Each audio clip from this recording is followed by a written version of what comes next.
یہ بھی ویڈیو اس میں دیکھیں۔ خود غوث پاک نے فرمایا زمین کا بیلنس قائم ہے عبد القادر کی وجہ سے۔ یہ میرے خیال میں انڈیا کے کوئی عالم ہیں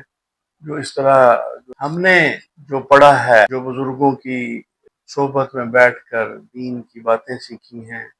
جو قرآن کریم کی تفسیر میں اور دوسری کتابوں میں جو دین کو سیکھا ہے، سمجھا ہے، اس میں تو یہی پایا گیا ہے کہ جو اللہ کے ولی ہوتے ہیں، جو اللہ کے سچے نیک بندے ہوتے ہیں،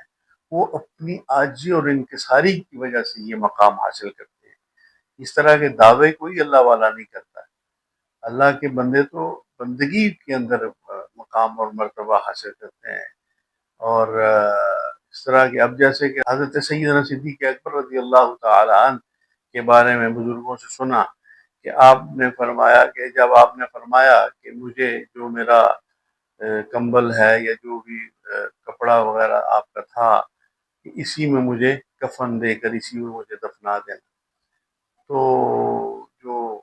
قریب تھے جن کو آپ وصیت فرما رہے تھے، انہوں نے کہا کہ نہیں، ہم آپ کو نیا کفن دے دیں گے، یا جو بھی اس وقت کے حساب سے ہوگا۔ اب یہ باتیں جیسے کہ ہم بزرگوں سے سنی ہیں، تو آپ نے فرمایا کہ اگر میرے اعمال اللہ کی بارگاہ میں قبول ہو گئے، اگر میرے اعمال اللہ کی بارگاہ میں قبول ہو گئے تو اس سے کیا فرق پڑتا ہے کہ کفن کیسا ہے کیسا نہیں ہے۔ تو جب چلے ہی مٹی میں جانا ہے، تو کفن پرانا ہو یا نیا ہو، تو یہ وہ ہستی ہیں ما سب اللہ شعین فی صدری اللہ سببتہ فی صدری ابی بکر رضی اللہ تعالیٰ۔ اس طرح کی روایات حضرت ابوبکر صدیق رضی اللہ تعالیٰ عنہ کی عظمت شان کے بارے میں کہ رسول اللہ صلی اللہ علیہ وآلہ وسلم کی ذات پاک کی طرف منسوب کی جاتی ہے کہ جو اللہ نے میرے سینے میں ڈالا تھا وہ میں نے ابوبکر کے سینے میں ڈال دیا۔ سبحان اللہ۔ تو یہ ان اللہ والوں کا جو سچے صحیح جو وہ ہستی ہیں جن کو رسول اللہ صلی اللہ علیہ وسلم کی حیات طیبہ میں جو امامت کرانے آپ صلی اللہ علیہ وسلم کی حلالت کے ایام میں ابو بکر صدیق رضی اللہ تعالیٰ نے 17 شاید نمازیں پڑھائیں، تو وہ ان کی عاجزی اور انکساری کا یہ عالم ہے۔ اب حضرت سیدنا شیخ عبد القادر جیلانی رحمۃ اللہ تعالی علیہ، جو اللہ کے نیک بندے تھے، سچے ولی تھے، وہ کیسے یہ دعویٰ کر سکتے ہیں کہ تم میرا وسیلہ دو گے؟ وہ تو کبھی بھی نہیں کر سکتے۔ یہ بس اس طرح کی باتیں ان کی ذات کی طرف منسوب کر دی جاتی ہیں۔ اب جو سننے والا ہے وہ یہ سمجھتا ہے کہ شاید ایسا ہی ہے، اور پھر دوسری بات یہ ہے کہ اب اس بات کی سند کیا ہے، اس بات کی کیا وہ اس کی اوتھینٹسٹی کیا ہے، یہ کسی کو نہیں پتا۔ اچھا، وہ اب ایک حضرت شیخ عبد القادر جیلانی رحمۃ اللہ علیہ کا ایک واقعہ کئی سال پہلے پڑا تھا، جس میں وہ کہ آپ جنگل میں جا رہے تھے تو آسمان پر ایک بادل کا ٹکڑا آیا، تو اس میں سے آواز آئی کہ اے عبد القادر، میں تیرا رب ہوں اور کہ میں نے تجھے بخش دیا ہے۔ یہ واقعہ اس طرح ہے کہ آواز آئی کہ اے عبد القادر، تیرے اعمال قبول ہو گئے ہیں اور تجھے بخش دیا ہے، اور کچھ اس طرح کے کمی بیشی ہو گئی ہو یا جو بھی ہے، تو کافی عرصہ پہلے پڑھا تھا تو یہی تھا۔ تو آپ نے فوراً پڑھا، آپ نے فوراً لا حول ولا قوت الا باللہ پڑھا، تو وہ بادل پھٹ گیا، اس میں سے پھر آواز آئی کہ عبد القادر، میں تو رب نہیں ہوں، میں تو شیطان ہوں، میں تو تجھے تیرے علم نے بچا دیا کہ تو گمراہ نہیں ہوا، میری اس بات کے چکر میں نہیں آئے۔ تو آپ نے پھر فرمایا، اب جیسے یہ واقعہ واللہ عالم کیسے اس کی کیا سند ہے کیا سند نہیں ہے، لیکن جو ان اللہ والوں کی عاجزی اور انکساری کا جو پہلو ہے، اس میں وہ یہ فرماتے ہیں کہ ظالم تو پھر مجھے گمراہ کرنے کی کوشش کر رہا ہے کہ پھر میں اپنے علم پر غرور کروں، میں اپنے علم پر تکبر کروں۔ مجھے علم اور اس نے نہیں بچایا، مجھے اللہ کا فضل بچانے والا ہے، مجھے اللہ کے فضل نے بچایا ہے، مجھے اللہ کی طرف سے اللہ کا فضل ہوا کہ میں اس بات کے چکر میں نہیں آیا کہ میرے اعمال قبول ہو گئے اور اب مجھے اعمال کرنے کی ضرورت نہیں ہے، یا یہ جو بھی جیسے بھی بات ہے کوئی. اب یہ واقعات ہوتے ہیں، قصے ہوتے ہیں. اب ان کی جو لکھنے والا کون ہے، بیان کرنے والا کون ہے، تو یہ اس طرح ایک حدیث کا بھی ایک اچھا خاصا جب کسی جو ائمہ محدثین ہو گزرے ہیں، انہوں نے ایک ایک روایت کا پورا اسماء و رجال کا پرکھا،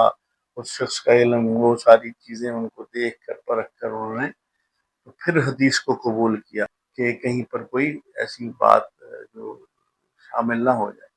تو اس طرح کے جو واقعات ہیں، اب اس کی کیا سند ہے، کس نے بیان کیا، کس نے لکھا، کون سی کتاب ہے، کس کے پاس ہے، کیا ہے. تو بہرحال تو ان واقعات سے کوئی ایسا سبق جس سے کوئی انسان کے اعمال، اس کے کردار، اس کے اخلاق، اس کے رویے، اس کی اصلاح کا جس میں پہلو نکلتا ہو، وہ تو بیان کرنا چاہیے.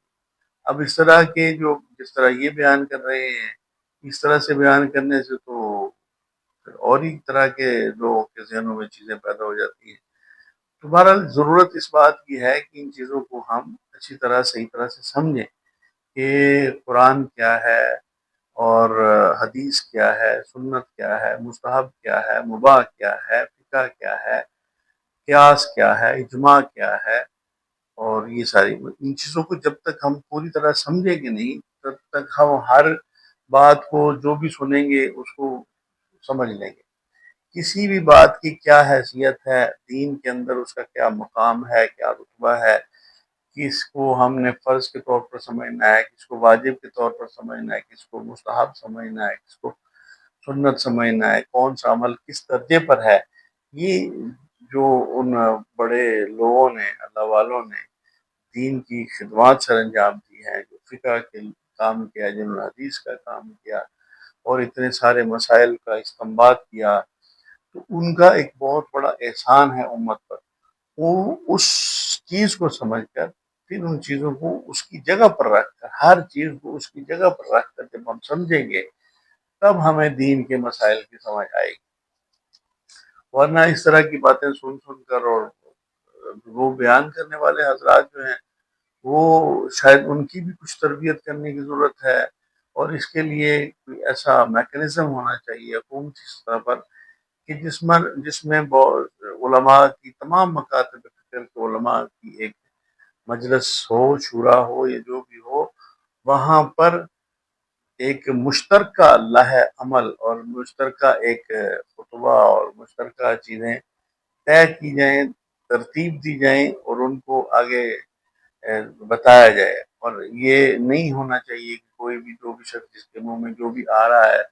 اور جو بھی بیان کر رہا ہے، اس کی پہلے اس کی قرآن و سنت کی روشنی میں اس کی تحقیق ہونی چاہیے کہ وہ مسئلہ کیا ہے، اس کی کیا حیثیت ہے. پھر اس کو بیان کرنے والا اس واقعے کو، یا کسی بھی طرح کا کوئی واقعہ بیان کرتا ہے، تو اس کی وضاحت کرنی بھی ضروری ہے کہ میں کس طرح کا واقعہ، یہ اس طرح کا واقعہ، یہ جو بھی میں واقعہ بیان کر رہا ہوں، اس کی قرآن و سنت کی روشنی میں کیا شرعی حیثیت کا کوئی شرعی مسئلہ بیان کیا جا رہا ہے، یا ایک واقعہ بطور واقعہ بیان کیا جا رہا ہے. تو اس واقعے کو بیان کرنے یا سننے سے آپ پر کوئی شرعی حکم لازم نہیں آتا، بلکہ وہ ایک بطور بسبیل تذکرہ کوئی انسان واقعہ بیان جیسے کر دیتا ہے. تو اس طرح کی باتیں ہوتی ہیں. لیکن اگر کوئی ایسا معاملہ جسے کچھ لوگ کوئی اس سے عقائد وضع کر لیں، یا عقائد یا کوئی نظریات، یا کوئی ایسا اس کو فرض و واجب کا درجہ دے دیں، یا کوئی اس طرح سمجھ لیں کہ وہ اس کو عین اسی طرح سمجھ لیں، تو پھر اس سے جو ہے وہ لوگوں کے معاملات جو ہیں وہ قرآن و سنت کی روشنی میں چیزوں کو پرکھنے کی ضرورت ہے. پھر ہی صحیح معاملے کو ہم جان پائیں گے. اللہ تعالیٰ ہدایت عطا فرمائے.